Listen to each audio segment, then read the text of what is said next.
Hola, bienvenidos al Magazine 1985. Mi nombre es Cristian Angulo y el de mi compañera Valeria Munera. Este magazine está enfocado en conmemoración a las víctimas y a los familiares del año 85. El año 1985 fue un año trágico para Colombia. Durante el proceso de paz que se llevaba a cabo con el presidente Belisario Betancur, ocurrieron dos tragedias que fueron significativas para el país: la toma del Palacio de Justicia y la tragedia más grande del siglo XX, la tragedia de Armero.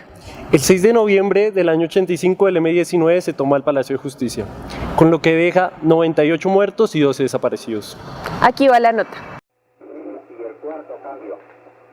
Bernardo Beltrán Hernández es un joven de 24 años, es el hijo que acompaña a mamá a mercar, es el hermano que lleva a las hermanas a las fiestas. Bernardo, cuando sale a estudiar, entra a trabajar a la cafetería del Palacio sobre las 8:15 de la mañana. Salimos a la puerta, yo lo despido, espero que llegue a la esquina. Cuando él va a voltear, levanta su mano, se despide como siempre.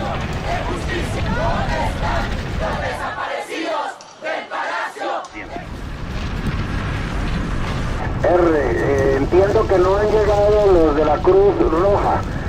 Por consiguiente, estamos con toda la libertad de operación. Sobre el mediodía, escucho la noticia que un comando guerrillero se acaba de tomar el Palacio de Justicia. De hecho, por la radio se escuchaba el tiroteo. Sobre las 3:15, 3:30, por noticias, salen los primeros evacuados. Pero pasan y pasan las horas y Bernardo no llega. Sobre las 10 de la noche, estando mamá planchando, escuchamos el clamor, la angustia, la solicitud del presidente de la Corte, Alfonso Reyes Echandía. Que estamos clamando por cese al fuego. Inmediatamente está hablando el presidente de la Corte Suprema de Justicia. Ya vamos a los noticieros y lo único que nos aportan son un partido de fútbol, creo que de la Unión Magdalena, y el reinado del certamen de belleza. Los muestran vivos. ¿Cómo es posible que los pasan vivos? Los pasan al Museo 20 de Julio, el mismo ejército, y de ahí se los llevan para el Cantón Norte, donde el M-19 cerró las armas. ¿Y cómo es posible que se pueda aceptar un acto tan de mediocre, tan demente, de hablar de desaparecidos? ¿Qué es esto de desaparecidos? Es una estructura del mismo Estado que los tortura, los asesina y los mete en una fuerza común dentro del batallón Guardia Provincial. O sea, el genocidio del Palacio de Justicia es en manos del Estado. ¿Cuál es la instrucción o la decisión? Es decir, la decisión que hay en este momento de parte de las fuerzas regulares, ¿cuál es? ¿Algún tipo de negociación? Mantener la democracia, maestro. Nos mataron la esperanza cuando matan a Eduardo. Él estaba cansado y él iba a decir la verdad, tanto del Palacio como de la muerte de Gaetano. No le permitieron.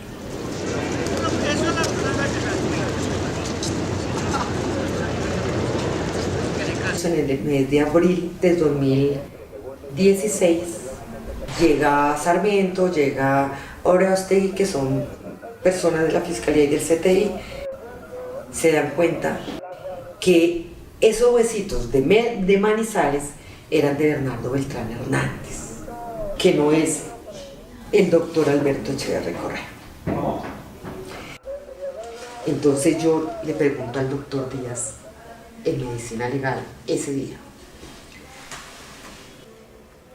me parece muy berraco mi hermano Bernardo, que luego de salir vivo, tomado el brazo derecho de un militar y ser conducido a la casa del florero, se haya liberado ese cordón que había de fuerza pública, se haya devuelto a la casa al Palacio de Justicia, se haya matado y se haya acurrucado para dejarse quemar, y que usted 32 años después me diga que es Bernardo. Del putas es Bernardo. Entonces el tipo se me emberraca y sale, se va. Usted como familiar la manda que se calla, pero la fiscalía saca pecho de un hallazgo gracias a los familiares de los desaparecidos.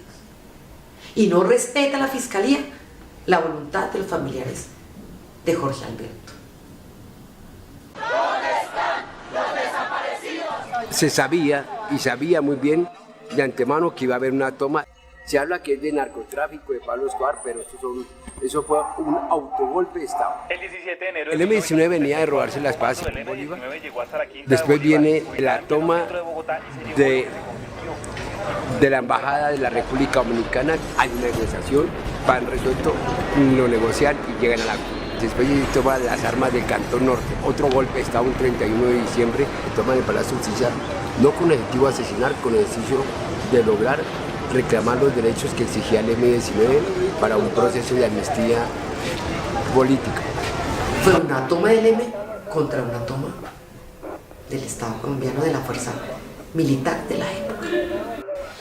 O sea, claro, son tan culpables los del M-19 por haber hecho la toma como la fuerza pública por haber llegado al palacio y haber entrado de la manera. Es que ellos entraron matando, entraron de una vez con tanques. 14 minutos después de empezar la toma, llegó el primer tanque. ¿Cuánto dura del Cantón Norte a la Plaza de Bolívar? No dieron papaya a negociar nada. Entonces, los dos son iguales de culpables. Recordemos dos cosas. La primera es que la Corte Suprema de Justicia, que estaba en el 85, primero es la primer corte en empezar a indagar los delitos de humanidad. Era una corte brillante. Si usted lee las hojas de vida de los magistrados, tenían unas humanidades y un conocimiento que yo creo que en la historia de Colombia no se ha visto una corte como esa. Como está el M-19 adentro, está la corte que está investigando los casos de lesa humanidad ya, y están los juristas más brillantes del país. ¿Qué hace? Estamos en una nación corrupta, ahora la corrupción es el mayor cáncer que puede haber un país, y la Corte Suprema de Justicia no tienen cómo acabar con la corrupción, que indica que este país es una dictadura democrática, corrupta, narcotraficante. Ahí están las consecuencias del Palacio de Justicia. De la cafetería nos faltan 6, más los magistrados nuevos. Está el doctor Andrade, está el doctor Echeverry. Está claramente que no solamente Bernardo, sino sus compañeros fueron detenidos, retenidos, torturados, desaparecidos y asesinados. Y yo insisto y vuelvo y pregunto, y nunca me cansaré de preguntar, ¿cómo Bernardo, después de salir vivo, se logra zafar de un cordón militar para que me entreguen un acta con un muerto en un cuarto piso incinerado? De los 98 muertos que dejó la toma del Palacio de Justicia, 11 eran magistrados. Se ha comprobado que algunos de esos magistrados fueron asesinados por militares y no por el mismo M-19. La negligencia del Estado también se vio reflejada en la tragedia de Armero. Hecho que ocurrió exactamente una semana después de la toma del Palacio de Justicia.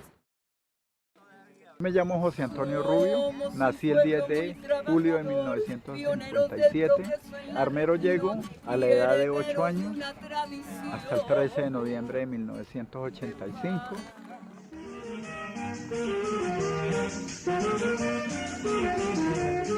¡Viva Armero!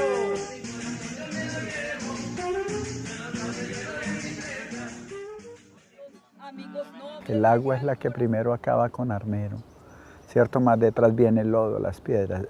Este es el cauce del río Lagunilla. La avalancha se viene para acá. Cuando el volcán erosiona y se viene todo hacia abajo. Este es el parque de los fundadores, ¿no? Parque principal de Armero. Habían ferreterías, había billares, habían banco, el Banco de Colombia, que está en la parte de allí. Aquí el maestro Hernán Darío Nova, que es de acá de Armero, fue la persona en que hizo estas 4 partes cardinales de lo que era la ciudad de Armero, ¿no? Eso se hizo con memoria, digamos, personal, recordando cómo era el trazado urbano de Armero, con mapas del Agustín Codazzi, con fotografías, con memoria de la misma gente, ¿no? Y la idea era que los armeritas tuvieran otra vez como eso que era su pueblo, y por otro lado, pues los visitantes, la gente que nunca conoció, pues se diera una idea de cómo era la ciudad, ¿no? Porque es algo muy particular lo que vemos en Armero con las personas, porque hay memoria todavía viva, ¿no? Los sobrevivientes pues estamos vivos muchos y hay una ciudad que está ahí en la memoria. Acá encontraba el parque, lo que era la iglesia. El padre de acá le decía a uno en la misa que aquí no pasaba nada, ¿cierto? Que cogiera una toalla húmeda, que cogiera un trapo húmedo y se lo colocara en la nariz a raíz de la ceniza y de los ácidos que botaba el volcán. Pero mire que yo no le cogí bronca al padre por eso ni nada, ¿cierto? Él decía lo que le decían a él, nada.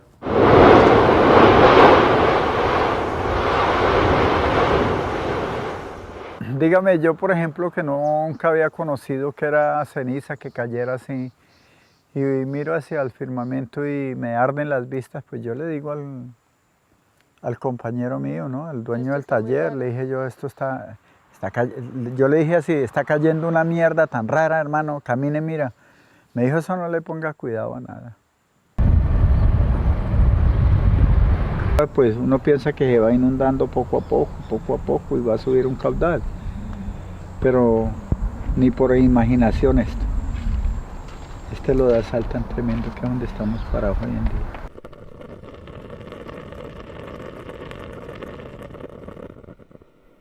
Pues mis papás decían que eso no pasaba nada, que eso era agüita, que eso pasaba y que ya, que eso llegaba el agua a las casas y ya pasaba, no había nada más. Lo único que uno sí escuchaba era como un río, cosas como sonidos fuertes, como pa, pero como lejanos, no lo sentía uno cerca de donde estábamos nosotros. Y de un momento a otro pasó eso, vino como una ola y en esa misma ola tapó a mi papá, a mi mamá y a mi hermana. Viene la avalancha, viene para acá, pero ¿qué sucede? El carro está acá y todo esto está lleno de personal, va corriendo de aquí para allá y nosotros nos montamos y ¿somos nosotros o son ellos? El carro iba por encima de la gente. Prendimos el carro y arrancamos y nos cogió como a la cuadra. ¿Cuántas personas llevaba el carro más o menos? Estamos en un promedio por ahí unas 250, entre niños, porque el carro le metían 200 trabajadores. Hay 250 más o menos que iba gente de los guardabarros encima de la carpa por el lado, colgados por todos lados. Quedamos 46 más o menos sobrevivientes. Muertas en el carrón 200. En ese momento llegó mi hermana y dijo, Armero se está acabando. Cuando ya oíamos lo que venía, sí, eso era horrible, eso era como un avión que llegaba a pasito y eso venía demoliendo muchas cosas. Empezó la gente a llamar. ¿Que quién es usted? Entonces yo soy Julia Garzón. Entonces, ay, Garzón, me llamaba. Yo le decía, yo no me puedo mover de acá. Me decía, ¿por qué? Le digo, porque yo tengo órtesis y yo no me puedo mover. Que yo arrastré con leña, con palos, con árboles, con piedras, con paredes, todas esas cosas venían, ¿sí? Venían con uno. Para mí todo se me fue. Todo se me fue. Mi vida, mi alegría, todo. Para mí la muerte es un recurso, es un premio por haber vivido. Yo a eso no le tengo.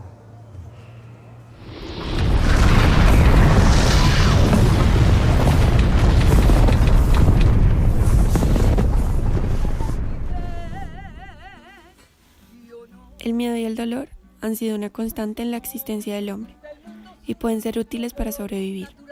Sentimos terror frente a la muerte. Los fantasmas sociales se proyectan y simbolizan la maldad de la condición humana. Armero comprende una transformación espiritual que difícilmente se puede explicar con palabras. Quien vive estas experiencias suele convertirse en guía. Tiene una sintonía profunda con una universalidad. Armero quedará en la memoria de sus víctimas, del pueblo colombiano, más no de su gobierno. Para los armeritas, nada será igual que su pueblo natal. 33 años después, las víctimas de ambos hechos siguen luchando contra el olvido. Vamos a ver la nota. Hoy 3 de noviembre del 2018 nos encontramos en la tumba de Omaira Sánchez. Hace días estuvimos acá y el puesto se encontraba intacto. Hoy está incendiado y destruido. Este es el puesto de nuestro informador José Antonio Rubio, que se encuentra ubicado a solo unos metros del puesto de conmemoración a Omaira y de su tumba. Como pueden ver, la cruz de Omaira también fue afectada. Y a otro le dio el golpe de la muerte. El nevado del Ruiz traicionero hizo más de lo pronosticado. Cuando pasa la tragedia, nosotros estuvimos en bienestar familiar en Bogotá, ¿cierto? Entonces, en ese entonces era gerente de Resurgir el señor Pedro Gómez Barrero, y nos fueron a preguntar a dónde queríamos la casa, ¿cierto?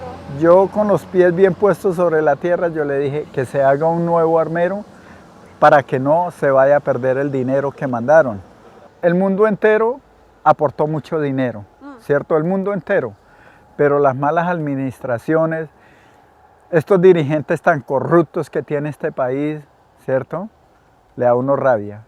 A nosotros nos dieron una casa, nos la dio el padre García Herrero, allí en Lérida, primera etapa, y hay que agradecerle mucho a alguien, ¿no? Que así hubiera sido dañino, hubiera sido no sé qué, se llamaba Pablo Escobar, aportó mucho dinero para que nos dieran una casa, ¿cierto? Se la aportó al padre García Herrero.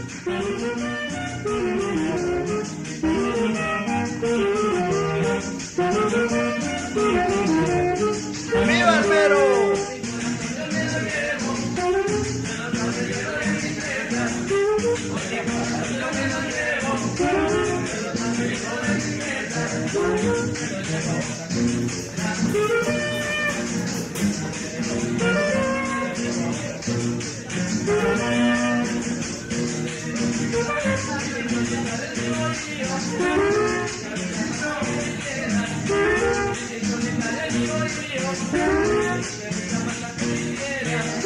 Armero, noble guerrero.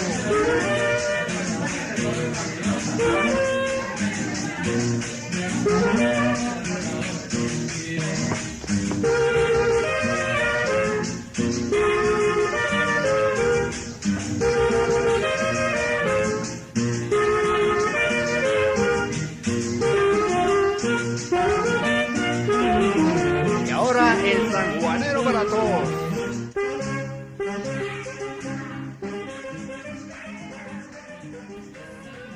El padre, dicen el minuto, pero esto no lo donó Pablo. Si nosotros quedamos sin una cuchara.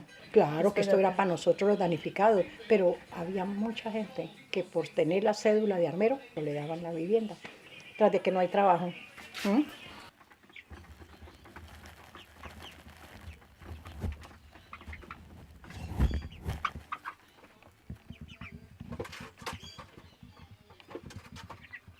Ya mismo el Belisario hizo dos goles olímpicos. El de la toma también. Es un país de mierda. Sí. El Estado no contó con nada, no ayudó en nada. Esa desidia tan tenaz, vea esa ley de honores. Nos hicieron sacar del IGAT, las escrituras, que porque iban a comprar, ¿sí? Entonces todo el mundo se puso contento y dijo, nos van a reconocer algo. Y lo último que supimos es que esa plata no está. El dinero que aportó el mundo entero, ¿cierto? Es el que se roban, el que no sé cómo caramba decirle, pero se fue, ¿cierto? Se fumó. Mocoa, ¿sí vio cómo destruyó eso? Sí. Y a ellos ya los arreglaron. Sí. Y en cambio esto que fue más grande. En Armero, en Guayabal, hacen más o menos 800 casas, sí. ¿Cierto? Entonces, a raíz de que hacen 800 casas y como eso quedó cabecera municipal Guayabal, entonces ya el gobierno le puso que Armero, Guayabal por decreto, ¿cierto? Son cosas mal hechas, debían de habernos hecho un pueblito de tanta cantidad de dinero, haber hecho un pueblo que se llamara Armero, pueblo nuevo. Hoy en día no hubiera este problema de la gente reclamando unos terrenos acá. El ministro de Minas de esa época era el señor Iván Duque Escobar, quien denominó como a este afán, como a este clamor de los colombianos, lo trató de dramatismo extremo. Pese a eso, entonces el Congreso no hizo nada para evitar esta tragedia, y se vino la tragedia del 13 de noviembre de 1985, que, repito, fue la más mal manejada y es el peor ejemplo a nivel mundial de cómo debe manejarse una tragedia. A eso se sumó el robo de niños que fueron adoptados por conductos regulares o irregulares, y que hoy día es el motor y la principal investigación de la Fundación Armando Armero, con lo cual estamos demostrando el mal manejo del Estado que hizo en aquel entonces.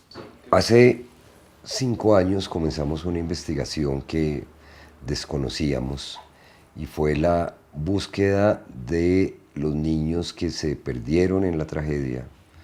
El menor de estos niños tiene hoy día 33 años pues, y meses, ¿sí? Entonces estas familias es la causa humanitaria más importante de Armero, que es lograr estos reencuentros entre adoptados y familiares. Me vinculé a Armando Armero por medio de Francisco González. Él me visita a raíz de que yo pierdo mi familia allá. Busco una niña. Cuando la niña desaparece, tenía 7 años, pero esta es la hora y no concretamos nada. No aparecen, y yo digo que la niña la desaparecieron, se la llevaron, no murió. Porque es que ha aparecido harto niños.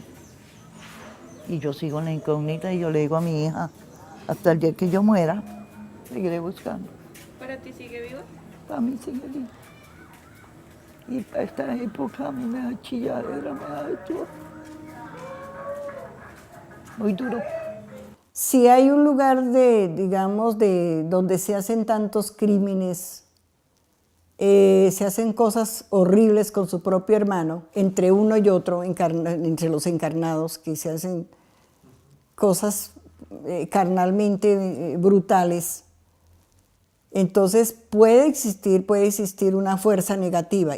Y hay personas que, digamos, va uno allá a un lugar de esos y puede sentir dolor de cabeza, dolor de estómago, puede sentir muchas cosas, porque esa energía es una energía enfermiza. Había pues mucha desorganización de organismos de socorro, de Cruz Roja, de Defensa Civil. En el caso de los niños perdidos, pues estos niños los sacaban y se los entregaban a la gente, o los entregaban en albergues o sedes del ICBF sin ningún protocolo. Entonces ahí sigue la incógnita.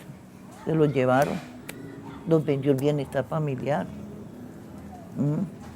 Porque ¿qué más? Díganme, denme una respuesta a ustedes certera. No la hay. No la hay. Ahí seguimos. Mire, Pacho mucho lo que ha ayudado. Pacho se da la pela. Y uno como un estúpido, que hay unos niños de Nibague, que hay hasta acá que se fui. ¿Sí? Bogotá, Goltí allá. No, yo me caminé mucho. Pero yo todavía sigo en el Face pregonando. ¿Sí? Ana, te sigo esperando. Ana, soy su tía Neila. Armero es el mejor ejemplo a nivel mundial de lo que no se debe hacer en prevención, ni mitigación de riesgo, ni tratamiento de la tragedia, ni post-tragedia. Fue la tragedia más mal manejada. Obviamente el Estado, estamos hablando de víctimas del Estado también, como es el caso de los niños perdidos. Es una tragedia anunciada que ya se sabía que iba a suceder. Y lo peor es el manto de olvido en que el Estado tiene a esta población en que tiene estas ruinas? Son situaciones que, vividas, digamos, en esa intensidad emocional, espiritual, constituyen una experiencia única para ese ser humano, pero que necesitan posteriormente ellos mucha ayuda en diferentes campos, no solamente en el plano físico, orgánico, biológico, emocional, espiritual, integral realmente, ¿no? Entonces, obviamente hay tragedias que se volvieron noticia, como la Omaira, que trascendió al mundo entero, y son experiencias que nos enseñan a todos, ¿no? No solamente a los que vivieron ahí, al mundo espiritual, sino a todos los que podemos aprender de eso para que seguramente entre más se puedan prevenir, mejor. Porque muchos de estos desastres naturales pueden en cierta forma hasta ser prevenibles, ¿no?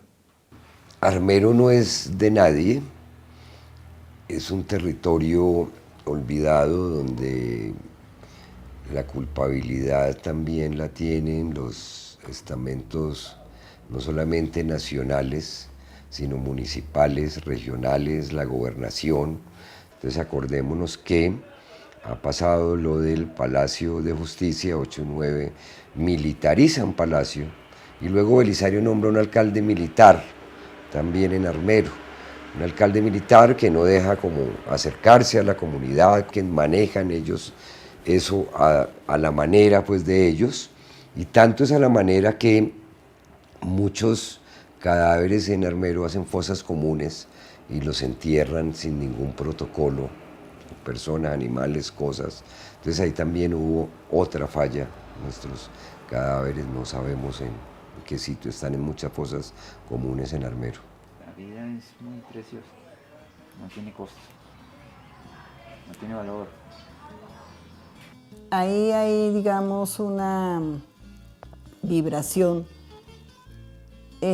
un poco, digamos, tensa por lo que los espíritus, todos los espíritus que quedaron ahí, por ejemplo, esta niñita que sufrió tanto, de pronto estos espíritus no se sienten que han desencarnado, sino que se sienten ahí. Entonces ellos plasman su periespíritu y se pueden manifestar, y ellos no quieren irse de ahí porque esa es su tierra, eso es lo que ellos vivieron.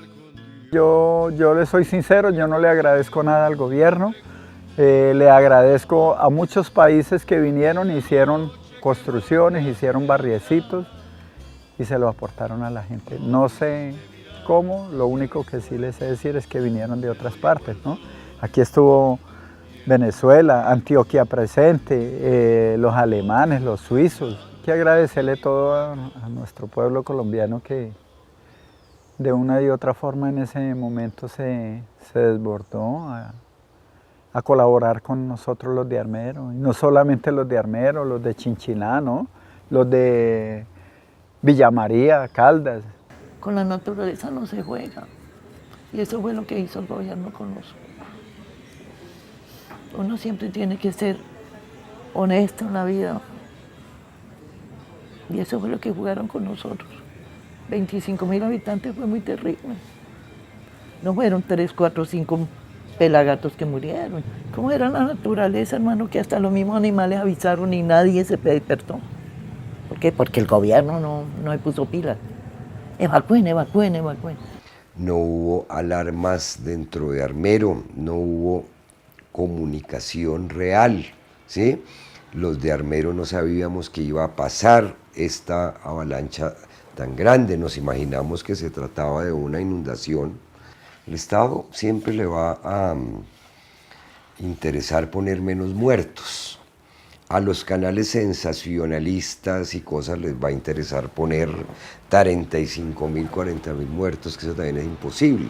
Una persona o un grupo humano que vaya a un lugar, que haga cosas que no estén, digamos, adecuadas dentro de un comportamiento moral, se comprometen espiritualmente. Y a veces no solamente el hecho, muchas veces solamente la intención, los pensamientos, ya generan una contaminación mental. Y hay una responsabilidad que está jerarquizada en el sentido de que quien es el autor intelectual de una idea para desarrollar algo en contra de los demás, tiene una responsabilidad mayor. el que lo hace físicamente también. Tenemos que reparar las faltas que hemos hecho desde el punto de vista espiritual, con nosotros mismos y con los demás. Debería ser un crimen de lesa humanidad, pero no lo es aún, porque eso lo establecen los estamentos jurídicos del país.